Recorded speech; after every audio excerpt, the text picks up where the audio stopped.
Estamos de volta com o nosso canal Ateliê do Osso, a nossa série em que a gente está discutindo sobre sono e a saúde do sono. Hoje vamos ter mais um episódio, e o último episódio dessa série, para falar um pouco sobre distúrbios do sono com o nosso colega aí, o Marcelo. Meu nome é Lucas Boixal, sou médico ortopedista. Meu nome é Marcelo Starling, sou médico geriatra e fisiatra. Meu nome é Fernando Dourado, sou fisioterapeuta, traumato ortopédico. E para quem nos acompanha aí, vocês estão percebendo aos poucos algumas novidades aí da nova cara do Ateliê do Osso, como nesse slide aí. Acho que está ficando muito legal esse nosso perfil, nossa nova cara. Daqui a pouco vai ter vinheta, vai ter musiquinha, o troço aqui vai ficar legal. Bom, lembrando que nos nossos vídeos a gente não objetiva discutir todo o assunto, né? Sempre tem algumas opiniões pessoais associadas aos dados científicos, e os vídeos não devem ser usados como base para diagnóstico ou tratamentos exclusivamente nesses nossos vídeos. E não há conflitos de interesse. Marcelo, essa aula é sua também. Sono é sua área. Manda ver. Bom, então, voltando ao nosso último episódio, né, de sono, agora hoje nós vamos falar um pouquinho sobre alguns distúrbios, os mais prevalentes, obviamente, para a gente ter uma ideia o que são. E, claro, vou dar uma pitada de raridades também, porque faz parte, né? Afinal, as doenças do sono pode te levar a esta imagem que vocês estão vendo aí precocemente, né? Então, eu falei muito sobre hipnograma. A imagem que você se refere é a cara do Fernando Dourado, do Bahia? É um cara de sono às 8 horas da manhã, é isso mesmo? Não, antes da gente começar agora a gravar, né, o relógio o despertador acabou de tocar. Então, se tem uma coisa que o Fernando não tem, é distúrbio do sono, né? Então, aí nós falamos aí brevemente no episódio anterior sobre um hipnograma normal, quando ele te mostra o momento que você fica acordado ou você entra nas suas fases de sono. Você pode permanecer acordado durante alguns momentos da sua noite de sono. A sua fase que a gente chama de REM, movimentação rápida dos olhos, e a não REM, onde que é dividida em 3 fases, né? A N1, N2 e N3. O N3 é o sono profundo. Então, nós temos 2 fases muito importantes nesse neurodesenvolvimento, né? No envelhecimento. A fase do REM e a fase N3 de sono profundo, elas são muito importantes no envelhecimento bem-sucedido dos indivíduos. Então, eu falei que no sono não REM, a gente tem uma mente inativa com um corpo relaxado. E no sono REM, nós temos uma mente ativa com o corpo paralisado. A liberação de acetilcolina no sono REM, ela é maior, ela consegue ser um pouco maior do que você na vigília, para vocês terem uma ideia. Então, no sono REM, aquele sono que você está sonhando, aquela fase onírica importante, onde que você tem aquele sonho, às vezes, gostoso, às vezes nem tão interessantes, que você força a acordar.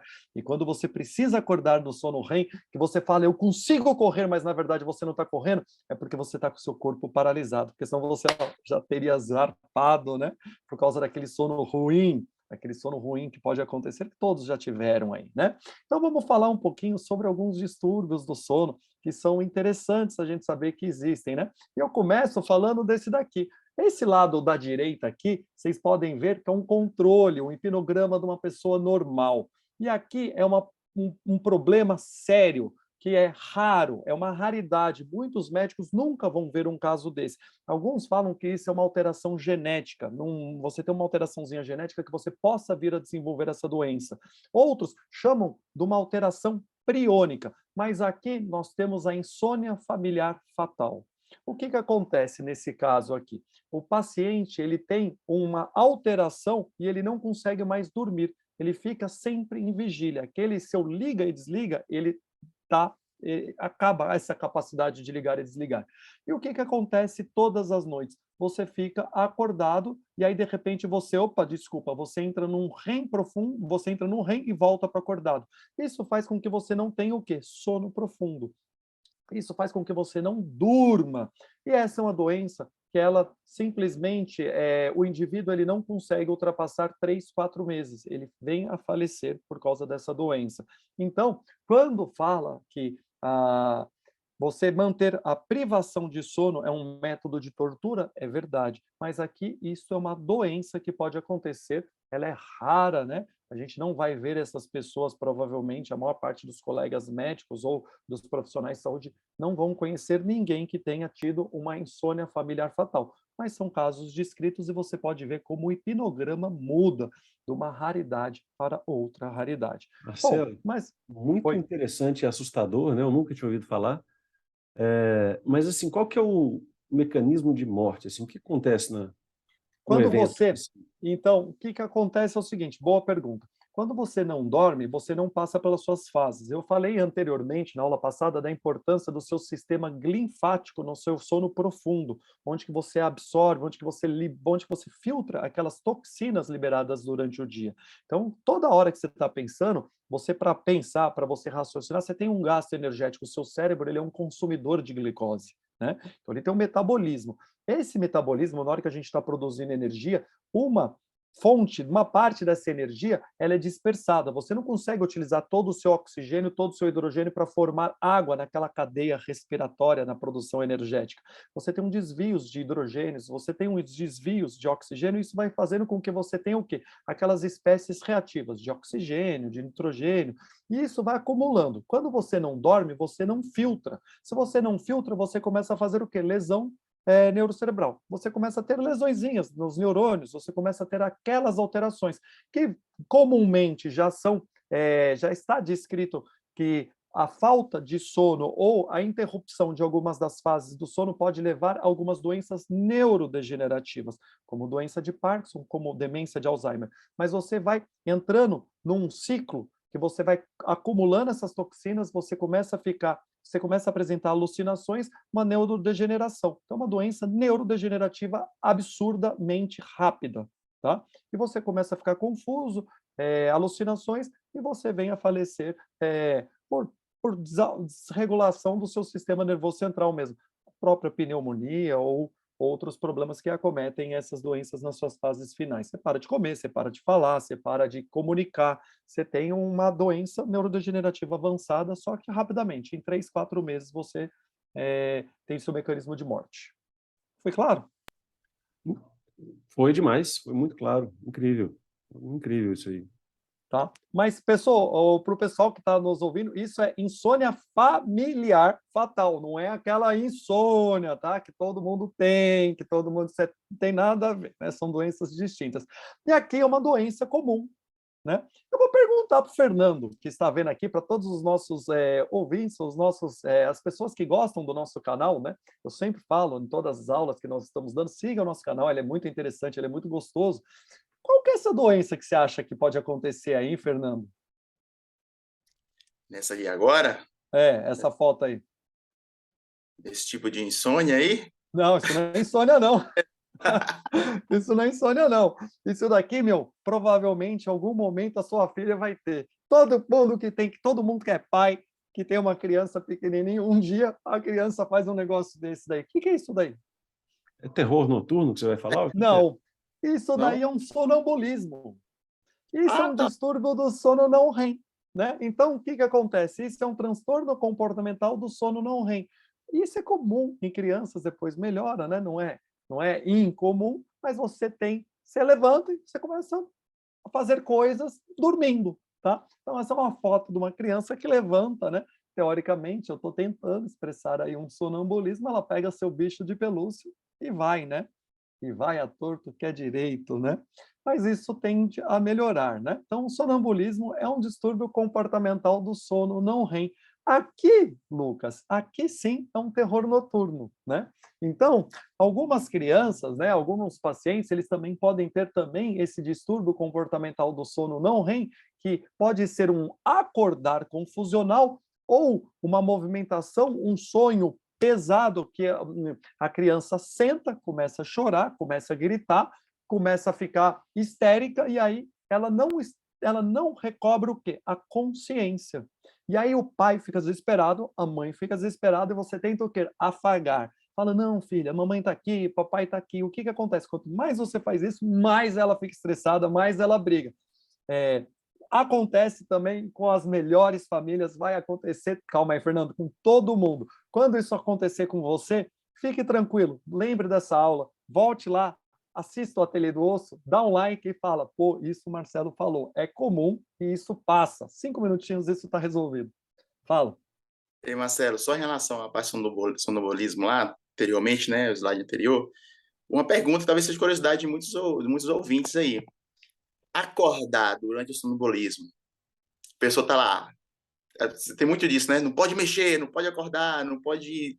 Pode, ela pode voltar a ter consciência. Ela fala, uai, onde que eu tô? Porque o que Hum, que acontece? O episódio você não lembra, tá? Você tem uma amnésia daquele episódio, você não sabe que aconteceu aquilo. Alguém fala, ó, você teve um episódio de sonambulismo, você saiu andando aí, eu tive que trancar a porta. Existem alguns graves, tá? E você tem que esconder objetos pontiagudos, às vezes você tem que pôr tela, porque existem episódios graves, tá? A pessoa está inconsciente nesses episódios, tá? Mas às vezes elas podem acordar naturalmente. Você não vai lá e fala, oh, acorda, né? Você espera. uhum. Eu tenho uma pergunta sobre o outro slide, o terror noturno. Você falou o que não fazer, não ir lá ficar afagando e tal. O que fazer, então? Esperar. Tá. Esperar, vai passar.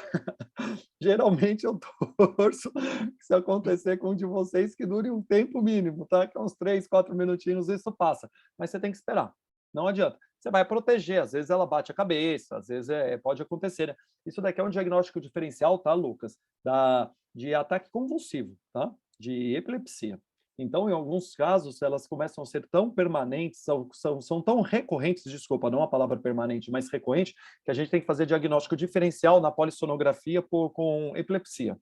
Aí é filmado e aí vê se existe alguma movimentação tônica, clônica, né, ou generalizada, que você possa falar assim, ó, isso daqui não é um terror noturno, isso é uma crise epilética, tá?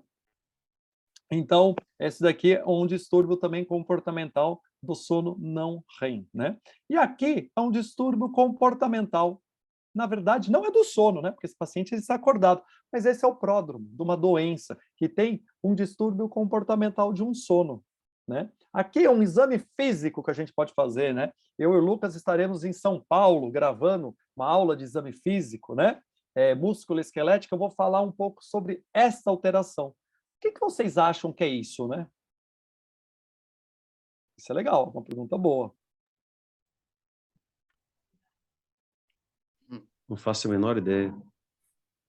O paciente ele está tentando levantar e tem várias mãos segurando ele. Isso faz com que o movimento dele fique rápido ou lento. Isso acontece muito aqui em casa comigo, os meus filhos penduram em mim. É isso?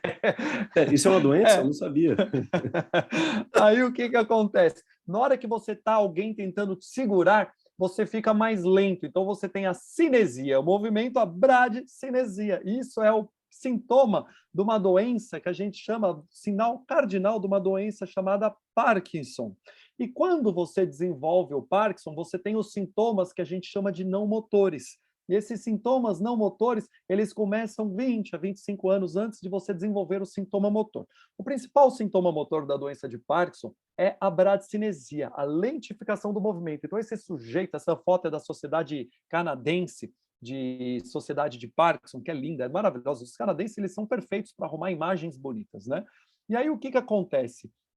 Olha que interessante. Os sintomas motor que todo mundo fala, ó, aquele paciente tem Parkinson, é o quê? O tremor, né? Que até o porteiro do prédio fala, ó, aquele sujeito tem Parkinson, aquele tremor característico do Parkinson. Mas não são todas as pessoas que têm a doença de Parkinson que vão ter o tremor, né? O tremor, ele corresponde a 40%, 50% dos pacientes com Parkinson. Eu acho Né? importante falar o contrário também, né? Todo mundo que treme que tem Parkinson, né? Existem vários tipos. Não, é óbvio. Nós Não, temos um tenha público dúvida. muito amplo aqui, Marcelo. Acho legal a gente colocar esses conceitos, às vezes, que são tão básicos, né?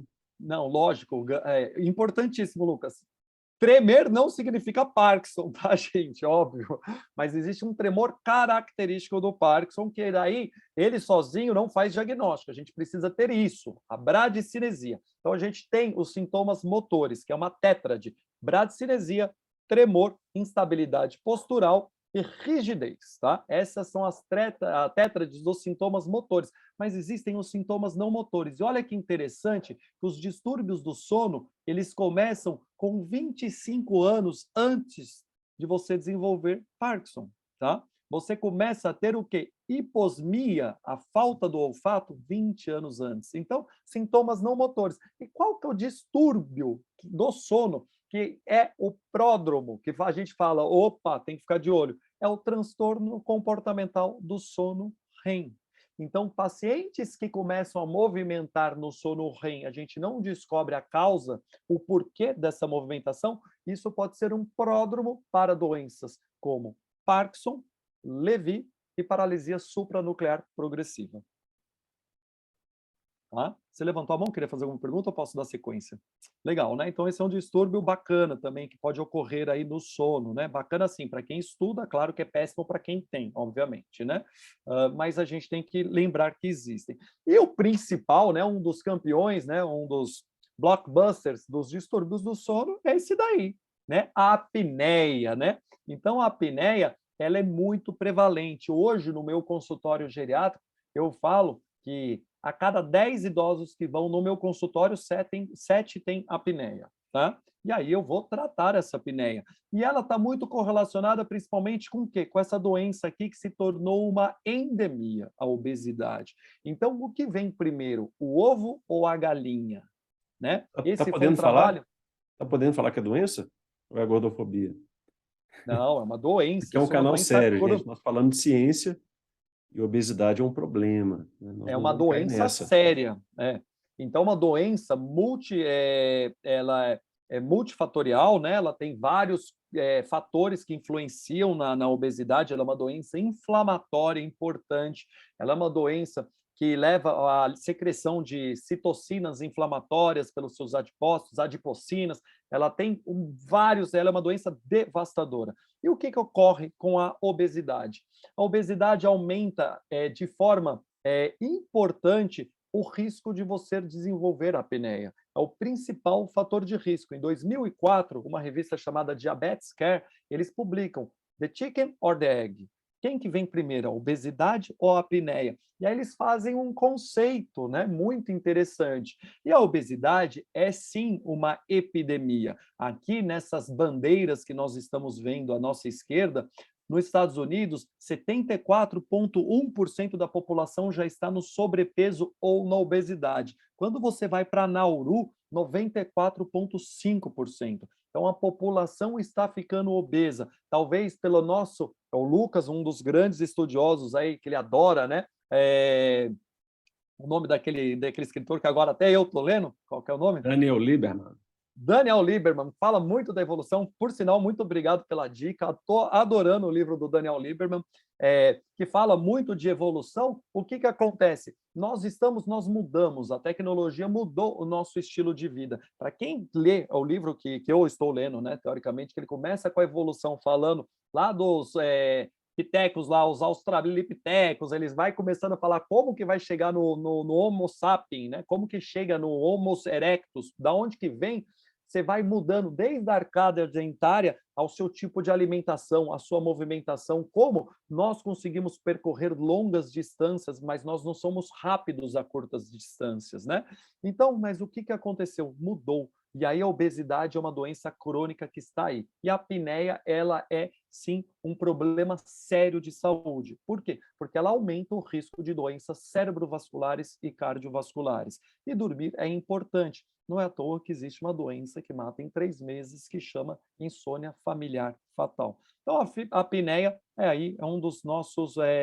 uma das principais doenças aí que afetam o sono. O que acontece, então, com a apneia, né? Olha que interessante. No homem, pode levar à impotência, pode ter sintomas de insônia, ronco, boca seca, dor de cabeça, perda de memória, déficit de atenção, humor deprimido ou alterações do humor, fadiga, noctúria, tudo isso são sintomas de apneia. E se você olhar essa gama de sintomas, sintomatologia que eu estou apresentando aqui, nós estamos vendo que, tem que ser investigado nos pacientes certos, sim, a alteração. Isso é uma doença e a gente precisa investigar corretamente. Então, a apneia, ela traz sintomas aí que são confundidos, às vezes, com sintomas da depressão, que são confundidos, às vezes, com sintomas de hipogonadismo. Então, a gente tem que fazer um diagnóstico correto quando nós estamos diante desses pacientes no nosso consultório. Tá? E outro distúrbio do sono, né? Que todo mundo, na hora que eu comecei com o mais grave, falando da insônia familiar fatal, o que é isso, Bahia? Aqui, É. aqui é um momento que eu está iniciando o processo do sono, né, não de vigília, para entrar no processo para dormir bem, e a pessoa está ali usando um visor que talvez vai atrapalhar o sono. Não, é outra coisa. É que o canal da Outra coisa, televisão é tão fascinante que as pessoas perdem o sono, não é isso? Hã? Desculpa, eu estou rindo do baiano, descontei, o quê? O canal, você está mostrando aí que o canal do Ateliê do Osso é tão fascinante que as pessoas perdem o sono? Não tenha dúvidas, está aí, ó, o celular com adesivo, o logotipo, logo estará à venda para vocês colarem nos celulares, o canal Ateliê do Osso. Mas isso daqui é a insônia, né? Então, o que acontece, né? O Fernando fez até uma resposta muito interessante. Você vai dormir, o que você faz? Você pega o celular, não dá, né? Isso vai atrapalhar. Mas a insônia é o quê? Todo mundo, né, vai ter um episódio de insônia, algum momento, né? Às vezes, né, você pode ter uma insônia na sua fase terminal, e aí você acorda um pouco mais cedo e fica acordado. Mas o que é a insônia? A insônia é a dificuldade em iniciar, manter ou terminar o sono, né? Pelo menos 3 vezes na semana, isso quando a gente classifica com o indivíduo ínsone, aquele ínsone crônico, tá? 3 vezes por semana, que vai levar a déficits funcionais no dia seguinte, tá? Então, isso é insônia crônica, aquilo que vai ter alterações. Aqueles sintomas da apneia podem ocorrer também com aquela pessoa que desenvolve insônia crônica. Déficit de atenção, perda de memória, irritabilidade, pode alterar, tá? E o que acontece? Essa foto, ela nos exemplifica muito bem que geralmente as pessoas que têm dificuldade para iniciar, manter ou acordar ou terminar o sono, o que acontece? Acordou? A primeira coisa que você faz é pegar o celular. E o celular, ele tem luz azul. E essa luz azul, ela inibe a liberação da melatonina, tá? Que é o hormônio que contrabalanceia, que está sendo produzido na hora de você dormir, tá? Então, o que acontece? Essa é a foto da insônia, que é muito frequente também. Todo mundo vai ter um episódio de insônia na vida, isso é comum. Tem um dia que você vai ter, ou às vezes você é um atleta, você tem uma final de um campeonato, você não dorme bem, você está excitado, às vezes você tem uma prova, às vezes você tem uma reunião importantíssima para fechar um negócio, ou seu chefe vai te dar uma carcada, isso pode acontecer. Tá? Você pode ter um episódio de insônia, mas aqueles indivíduos que começam a ter fatores, os P's, perpetuantes, predisponentes, né? E aí vai acontecer 3 vezes por semana, há mais de 3 meses, esse indivíduo ele é classificado como um indivíduo insone, né? E aí, um dos grandes inimigos da insônia é, claro, a gente faz sempre a terapia cognitivo-comportamental, porque o comportamento é muito importante para o tratamento, o celular é um grande inimigo da insônia, né? Então, existe, né, fatores bidirecionais que estão correlacionando o quê? O exercício e o sono. Será que fazer exercício melhora o sono? Será que a implicação do exercício, a aderência ao exercício, melhora o sono? Então, esse é um ponto importante para a gente finalizar nossas aulas. Por quê? Porque o exercício como um tratamento para o distúrbio do sono, será que isso é possível? Opa, quem faz exercício ou continuamente, ou quem tem aquela palavra na sua vida, aquela característica da rotina, isso é importante para o sono. Exercício, ele melhora o sono? Sim. Claro que não adianta você fazer exercício 11 horas da noite e deitar à meia-noite, não vai dar certo. Você fez um desequilíbrio nos seus neurotransmissores, você estimulou noradrenalina, você não vai dormir. Noradrenalina, serotonina, neurotransmissores da vigília, eu falei isso lá, eu acho que no primeiro ou no segundo episódio, né? O sono ruim contribui para a inatividade física? Também. Quem não dorme bem vai treinar no dia seguinte, você não tem a mesma resposta de uma boa noite de sono. Isso acontece. E melhorar o sono leva ao aumento da atividade física? Talvez. Isso é uma resposta que ainda está em estudo, né? Será que você melhorar o seu padrão de sono, você consegue melhorar o aumento da sua atividade física? Isso é o que esse estudo tenta responder e ele pede ainda mais estudos, né? Então, para a gente finalizar nosso episódio de sono, Marcelo. mais uma vez, a foto da Sociedade Canadense. Calma aí, Lucas. Olha só que interessante, para concluir, o que o Ateliê do Sono, nós compartilhamos da Sociedade Canadense, né, de Medicina do Sono. Vamos manter o coração bom, envelhecer bem? Legal. aumente o número de passos. Nós somos bípedes, nós temos a capacidade de fazer longas caminhadas. Durma bem e diminua o tempo de tela. Fala, Lucas. Sensacional, bela imagem para fazer o fechamento. Eu queria não ter passado a parte da atividade física, porque eu até tenho uma aula aqui sobre dor no esporte, né? Dor no atleta. E eu fiquei impressionado porque eu imaginava que os atletas de alto desempenho, eles chegam na cama e capotam, né? Porque a demanda física praticamente diária é muito grande. No entanto, encontra-se muito distúrbio do sono entre eles, né? Então, eu acho que deve haver uma curva, aquela famosa curva em J também, com atividade física versus sono, né? Então, quem faz pouca atividade física, sono ruim. Você vai fazendo atividade física, você vai melhorando seu padrão de sono. Se você exagera na atividade física, sono ruim de novo, né? Você A encontrou gente isso tem que. aí? Não, Faz mas a sentido? gente pode pesquisar. A gente pode pesquisar. Faz sentido, eu acho que depende do esporte, né?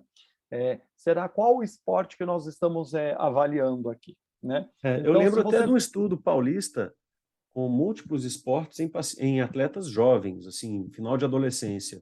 E o índice de distúrbio do sono, de memória vai ser difícil falar, mas tipo 1/3 deles, era uma coisa muito grande. Mas o adolescente, aí tem uma outra, tem uma questão muito importante, né? O adolescente ele já tem um distúrbio do sono inerente ao seu momento de vida, né? Que a gente chama de sono insuficiente. O que o adolescente faz, né? Logo, logo, os seus dois estarão na adolescência e você vai ver esse distúrbio do sono, ele vai ser muito frequente aí na sua casa. Na hora que você dormir, na hora que os pais dormem, o que o adolescente faz? Opa, esse é o momento de eu ficar acordado, que agora eu sou o homem da casa. Entendeu? Isso é uma característica da fase de vida. Aí o que eles vão fazer? Eles vão no computador, eles vão conversar. Hoje em dia a tecnologia ela oferta isso. A gente não tinha isso, né? Na nossa época de adolescência, a gente não podia chegar 2 horas da manhã e ligar, e aí, Lucas, pô, vamos aprontar, pai. Isso não existia. Ou você saía escondido, né? Para quem mora no interior dá para pular a janela e ir para a rua, né? Mas para quem mora numa grande cidade, não. Né? Então, o que acontece? Hoje o adolescente, ele não necessariamente ele sai de casa, mas ele tem aquele o quê? Ele fica até 2, 3 horas, 4 horas da manhã jogando, ele fica batendo papo no WhatsApp, o menino fica chavecando a menina para ver se vai ter namoro, não vai, né? Isso acontece. E aí, isso vai ocorrer por quê? Esse movimento, na hora que os pais estão dormindo. Então, isso é comum. Então, muitas escolas americanas, eles começaram a fazer o quê? Olha que interessante. Em vez do aluno entrar às 7 horas da manhã, porque isso é uma característica da idade, independente do que você falar, o que você orientar, não vai acontecer, ele vai fugir dessa sua característica, né, da fala do pai. A escola, em vez de pedir para o aluno entrar às 7 horas da manhã, ela fala, opa, entra às 9h30. Por quê? Porque é comum eles dormirem 1 hora, eles terem um atraso do sono. Então, além de um sono insuficiente, eles têm uma síndrome que a gente chama de síndrome do atraso do sono. Muitos idosos, rapidinho, eles dormem muito cedo, 7 horas da manhã. Aí eles acordam 3 horas da manhã. Aí eles chegam no meu consultório e falam, 7 horas doutor, da eu tenho noite. insônia. Eles dormem 7 horas da noite e acordam 3 horas da manhã. Aí eles chegam no meu consultório e falam, doutor, eu tenho insônia. Eu falo, não, você não tem insônia. Você dorme mais de 8 horas, só que você tem um avanço na fase do sono. E os adolescentes, eles fazem um atraso. Se eles atrasam para 1, 2 horas e tem que acordar às 5h30, 6 horas para a escola, eles estão derrubados, eles têm um sono insuficiente, não reparador. A partir do momento que essas escolas começam a abrir os portões às 9 horas, eles conseguem dormir. O que o americano faz muito bem? O americano, ele coloca, ele pontua essas escolas. E aí, essas pontuações fazem com que eles melhorem. Gente, eu preciso pedir um instante, 1 segundo, tá? Eu preciso sair aqui, em 1 segundo eu já volto nessa tela. Tá, enquanto isso eu vou falando um pouquinho aqui. Eu achei, Bahia, vamos discutir isso aí, muito interessante, isso aí, muita coisa que a gente não conhece, né? E outras coisas que fazem parte do nosso dia a dia, né? Como o uso do celular. Isso, para mim, foi um problema muito grande recentemente. Os podcasts são muito interessantes, né? A gente acaba ouvindo ou assistindo coisas, aí tá só ouvindo, mas fala uma coisa interessante, vai mostrar um gráfico, aí eu pego o celular lá na cama e olho. Você já passou por isso também? Eu tenho passado? Tenho passado demais. No meu caso, não só em relação, às vezes, ao estudo, mas também, ou algo que eu estou ouvindo interessante, mas de outros assuntos, né? Por exemplo, você me conhece, vocês me conhecem muito bem, eu sou muito besta para rir, né? Tenho um sorriso fácil, como o pessoal fala. Então, às vezes eu vou ali, vou perder tempo, entre aspas, ouvindo alguma piadinha. Pronto, aquilo ali, pronto, acabou. 2 horas ouvindo piada. Não, só vou ouvir uma, só para descontrair, o dia foi pesado, sabe? Mas, assim, aí eu vou dormir, às vezes, com aquela piada na cabeça. Interessante isso, só coisa interessante. Trouxe a piada para a cama e fico lembrando aquilo o tempo todo, eu demoro para dormir. Eu falo, Essa é meu boa, Deus do viu? céu, como é interessante, assim, né? Marcelo, Comportamento. Ô, gente, eu posso... tive, desculpa, mas eu tenho que falar um negócio muito engraçado que isso vai para o nosso texto, entendeu? Que a gente tem que falar sempre a piada para o Lucas escrever o texto, que Já anotei várias ele é coisas legais aqui. os brilhantes textos vêm dessa cabeça aí. Hoje eu tive que interromper o vídeo pela primeira vez no canal Ateliê do Osso porque a verdura chegou, tô sozinho em casa. Aí eu tinha que abrir o portão pro cara entregar os meus orgânicos. Mas é isso aí. Deixa Marcelo, só, fala, Fernando. assim, algo interessante. É, no mundo assim do esporte a gente acaba tendo algumas curiosidades também de alguns atletas, né, de alta performance, e até mesmo atletas amadores que buscam hoje essa alta performance, na minha opinião, né? Assim, tá bem competitivo, né, esse mundo também em algumas áreas da vida dessa vida do atletismo amador também, vamos dizer assim, né? É, o questionamento assim que eu fiz, curiosidade mesmo. Como é que vocês controlam essa ansiedade e como é que é o sono de vocês? Como é que fica essa rotina próximo ao evento, né? Próximo àquele evento que vai acontecer, aquele evento esportivo. E assim, a resposta da maioria, né, que eu acompanhava, fala o seguinte: eu não controlo.